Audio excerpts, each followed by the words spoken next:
Di luasnya lautan, ada makhluk misterius yang berenang. Dengan tubuh kecil, serta ekor yang memanjang. Mereka bergerak dengan anggun mengikuti arus laut yang tenang.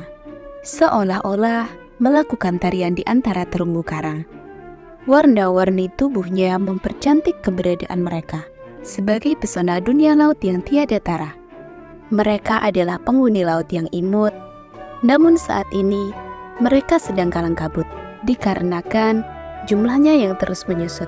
Kali ini kita akan berkenalan dengan kuda laut.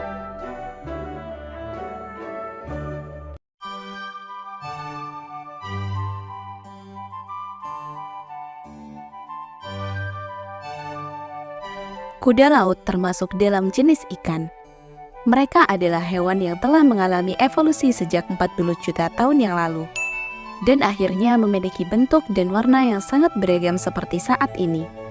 Sebagian masyarakat Indonesia menyebutnya sebagai tengkur kuda, namun nama genusnya yakni Hippocampus berasal dari bahasa Yunani kuno dari kata hippocampus, yang mana hippos bermakna kuda dan campus yang berarti monster laut atau binatang laut. Untuk klasifikasinya akan dijelaskan oleh asisten saya, Kak Alfa.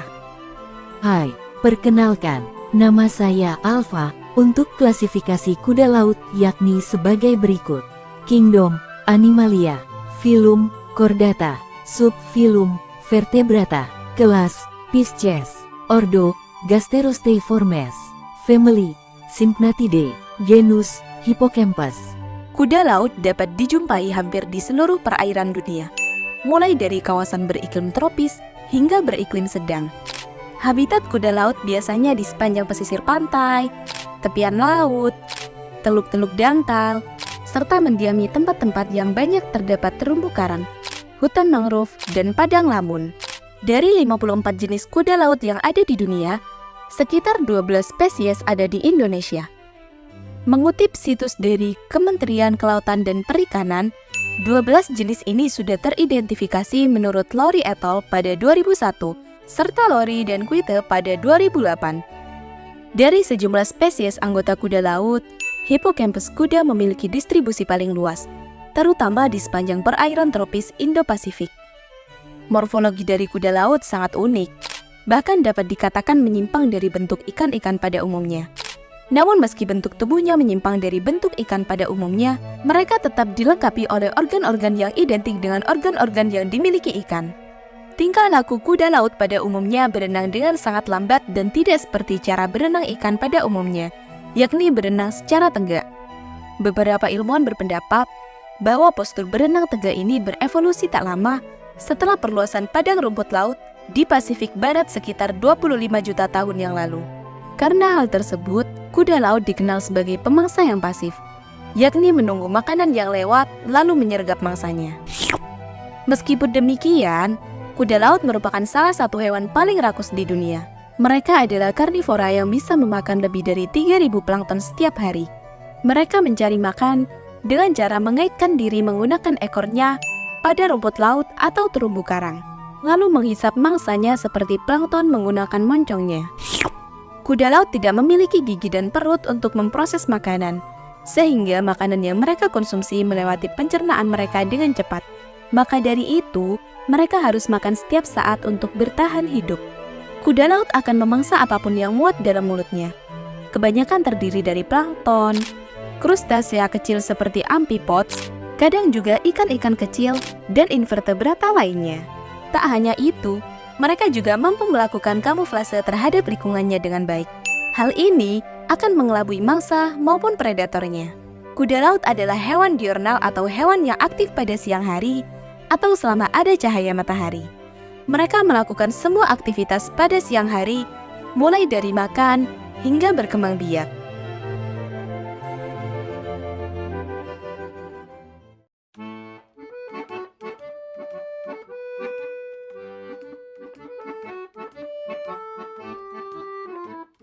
Mungkin saat pertama kali melihatnya, kalian akan bingung dengan ciri fisik mereka.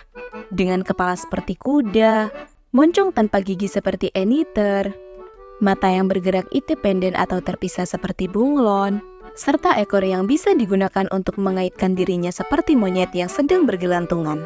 Sedangkan ciri fisik kuda laut lebih lengkapnya adalah kepalanya yang berbentuk segitiga menyerupai kuda, dilengkapi mulut atau moncong panjang dan runcing seperti pipa yang membentuk sudut 90 derajat dari badannya. Di atas kepalanya terdapat mahkota atau biasa disebut koronet. Kota ini memiliki ciri khas seperti suatu sidik jari pada manusia. Dengan tubuh agak pipih dan melengkung, dengan sepanjang permukaan perutnya bertekstur kasar, kuda laut tidak mempunyai sisik seperti halnya ikan lain. Akan tetapi lebih mirip kulit yang direnggangkan di atas serangkaian plat tulang. Hal ini mirip seperti seluruh tubuhnya terbungkus oleh semacam baju baja yang terdiri atas lempengan tulang atau cincin-cincin. A few inches later. Ini bukan saat yang tepat untuk minta izin ke kamar mandi.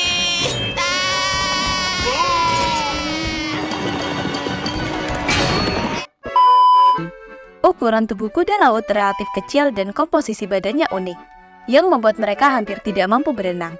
Panjang kuda laut antara 5 hingga 36 cm tergantung jenisnya. Lalu, bagaimana mereka berenang? Saat berenang, mereka mempertahankan posisi vertikal dan mendorong diri ke depan menggunakan sirip punggungnya, lalu menggunakan sirip dada atau pectoral fin yang terletak di sisi kepala untuk bermanuver. Mereka juga memiliki satu sirip dubur atau anal fin yang sangat kecil. Tak hanya itu, mereka juga memiliki ekor prihensil berbentuk runcing yang lebih panjang dari kepala dan tubuhnya. Ekornya berfungsi untuk mengaitkan tubuhnya pada suatu substrat seperti rumput laut, terumbu karang, atau benda-benda lain yang ada di lingkungan. Untuk di bagian mata, seperti halnya bunglon, kuda laut memiliki mata yang dapat bergerak bebas atau bergerak secara independen. Hal ini sangat membantu untuk bertahan hidup dan taktik perburuan. Warna dasar kuda laut berubah-ubah mulai dari dominan putih, menjadi kuning tanah, atau bahkan warna lain. Perubahan tersebut terjadi secara perlahan-lahan dari ujung ke ujung, tergantung pada intensitas cahaya. Namun ternyata, kuda laut dapat mengubah warnanya seperti halnya bunglon selama mendekati pasangannya. Hal ini juga digunakan untuk bersembunyi dari pemangsanya. Jenis kelamin kuda laut dapat dibedakan dari dua hal, yakni ukuran tubuh kuda laut jantan lebih besar, serta kuda laut jantan memiliki kantung telur di bagian bawah perut. Fungsi kantung telur tersebut adalah untuk mengasuh anak-anaknya.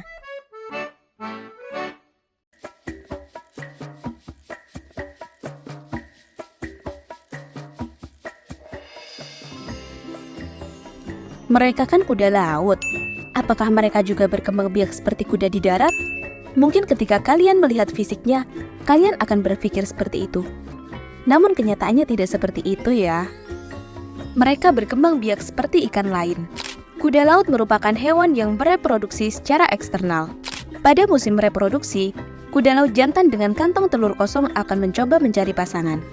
Setelah menemukan betina yang dirasa cocok, proses PDKT pun akan dimulai. Kuda laut jantan ini akan menari di depan kuda laut betina. Pejantan ini tidak akan menari sendiri, melainkan mengajak sang betina untuk ikut menari juga. Setelah saling cocok, kuda laut jantan akan mengaitkan ekornya ke pasangannya. Ngomong-ngomong soal pasangan, beberapa spesies kuda laut dikenal karena sangat setia pada pasangannya loh, di mana pejantan dan betina sama-sama tidak akan mencari pasangan lain atau lebih dikenal dengan sebutan monogami. Setelah proses pacaran yang rumit, sang betina menggunakan ovipositor atau saluran telur untuk menempatkan telur-telurnya ke dalam kantong induk untuk dibuahi. Kebanyakan spesies kuda laut menghasilkan sekitar 100-200 butir, bahkan ada yang bisa mencapai 600 butir telur.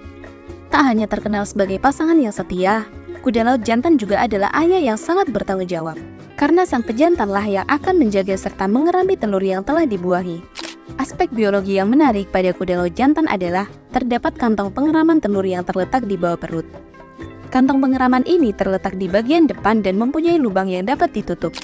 Bagian dalam dari kantong pengeraman dapat memproduksi senyawa anorganik dan melepaskan hormon prolaktin, yang membantu memecah protein yang disumbangkan oleh betinanya.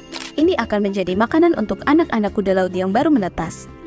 Tergantung pada spesiesnya, induk jantan akan mengerami anaknya antara 10 hari hingga 6 minggu di dalam kantong pengeraman yang dilengkapi jaringan semacam plasenta untuk suplai oksigen. Selama masa ini, Pejantan mengasuh anak-anaknya yang sedang berkembang dengan mengatur kandungan cairan kimiawi di dalam kantong, lalu perlahan-lahan mengubahnya menjadi air garam seiring dengan perkembangan kehamilan. Setelah telur menetas, pejantan mengejangkan tubuhnya dan mengeluarkan anak-anaknya. Dan anak kuda laut yang baru keluar sudah mempunyai kemampuan untuk berenang sendiri. Sebagian besar kuda laut memiliki musim kawin sepanjang tahun. Biasanya mereka kawin pada pagi atau sore hari. Ada beberapa spesies yang memiliki musim kawin antara bulan Agustus hingga Oktober, dan ada pula spesies yang musim kawinnya pada saat bulan purnama.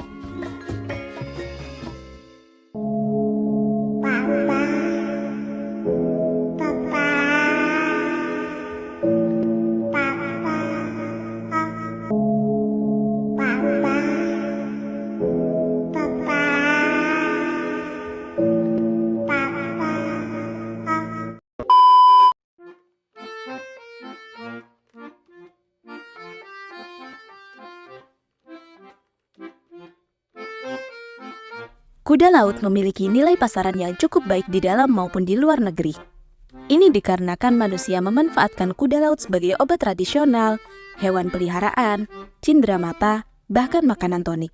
Obat tradisional Cina atau TCM merupakan pasar terbesar untuk perdagangan kuda laut. Masyarakat Cina telah ribuan tahun menjadikan kuda laut sebagai obat alternatif untuk mengatasi melemahnya organ ginjal dan hati, mengatasi gangguan insomnia, bahkan menambah vitalitas seksual dan juga bisa menambah jumlah sperma yang sedikit.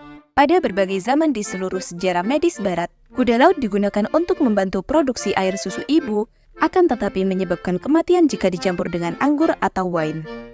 Di Jepang, kuda laut digunakan sebagai jimat bagi ibu-ibu hamil dengan harapan dapat melahirkan bayi dengan lancar dan selamat. Namun untuk masa sekarang ini, pengobatan timur telah mengeringkan dan menggiling kuda laut yang digunakan sebagai obat gejala-gejala penyakit, mulai dari impotensi, kulit, dan gondok. Tak hanya itu, kuda laut yang amat cantik serta unik ini juga memiliki peran sebagai salah satu ikan hias dalam akuarium. Yang membuat sedih adalah penangkapan besar-besaran terhadap kuda laut secara langsung di habitat alaminya, terutama di perairan Asia Tenggara telah mengakibatkan menurunnya jumlah populasi kuda laut. Penangkapan ini untuk kepentingan perdagangan obat tradisional Cina yang kenyataannya lebih besar dibandingkan tujuan komoditi ikan hias atau cindera mata. Berdasarkan perkiraan para pedagang TCM, Cina adalah pengguna paling banyak, yakni sekitar 6 juta ekor per tahun, diikuti Taiwan 3 juta ekor per tahun, Hong Kong mendekati 3 juta, Singapura 2-3 juta ekor, dan Australia sekitar 100 kg. Belum lagi negara Asia lainnya, termasuk Indonesia. Untungnya dalam sidang konferensi antar negara seperti CITES yang ke-12 di Santiago, Chili tahun 2002 lalu, telah disetujui usul Amerika Serikat untuk memasukkan semua jenis kuda laut ke dalam Appendix 2 CITES, berarti tidak boleh diekspor kecuali dengan izin pemerintah negara pengekspor, dan keputusan ini mulai diberlakukan tanggal 15 Mei 2004.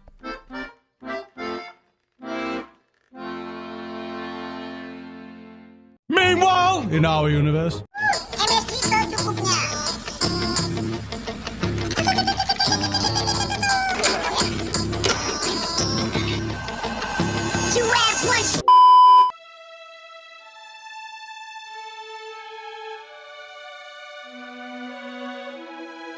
Jadi kesimpulan yang dapat kita ambil adalah kuda laut sudah berevolusi selama 40 juta tahun. Mereka jenis ikan yang termasuk dalam genus Hippocampus. Mereka mendiami perairan tropis hingga sedang di seluruh dunia, khususnya di sepanjang pantai dan terumbu karang. Dengan morfologi uniknya, serta cerita tentang pengorbanan ayahnya, tak lupa kisah cinta induknya yang terkenal sangat setia, membuat mereka memiliki nilai tersendiri di hati pecintanya. Namun, perdagangan kuda laut untuk obat tradisional mengancam populasi mereka. Tapi tenang saja, sejak 2004, regulasi CITES melarang ekspor tanpa izin pemerintah. Meskipun upaya perlindungan telah dilakukan, aktivitas manusia terus mengancam keberadaan kuda laut di alam. Namun, seluruh informasi yang kami sampaikan bisa berubah seiring berkembangnya ilmu pengetahuan serta penelitian yang terus dilakukan. Kita mungkin tidak selalu memiliki jawaban, akan tetapi selalu memiliki pertanyaan. Mari terus mempelajari, mempertanyakan, dan tertawa dalam pembelajaran. Jelajahi keajaiban alam lewat alam pengetahuan. Di sini tumbuhan dan hewan memberi pelajaran hidup yang menawan. Terima kasih telah menonton video ini sampai akhir. Kritik dan saran akan sangat berguna. Like and share jika Anda suka. Mari belajar lagi di video selanjutnya.